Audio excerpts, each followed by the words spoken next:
In this tutorial, you will learn how to use the FV or future value function in Microsoft Excel. This is one of the very useful financial functions used to estimate the future value of an investment. Look at the theoretical description of the function. FV function returns the future value of an investment based on periodic constant payments and a constant interest rate. This function has total 5 parameters. Rate and PER and PMT are the compulsory parameters, and PV and type are the optional.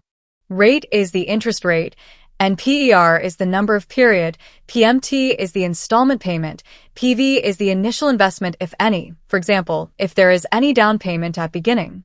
Type is the installment payment type, which is at the end of the period or at beginning.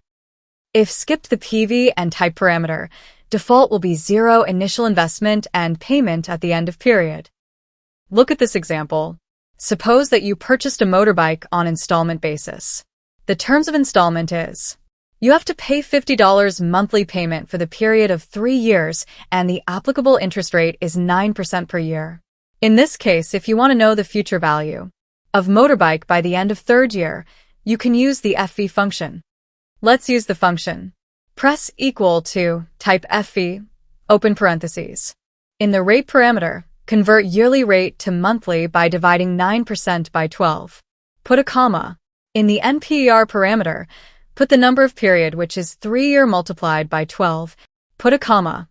In the PMT parameter, put the monthly installment, which is 50. While putting installment, keep it in negative number because it is an outgoing payment. You can skip the PV and type, which will set the default values of 0 PV and installment payment at the end of period. Close parentheses and hit enter. Result is returned as $2,057.64, which is the future value of motorbike by the end of 3-year period.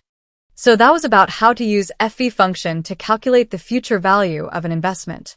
If the video was useful, please hit on that like button and subscribe the channel for more video updates. Thank you so much for watching. See you in next video.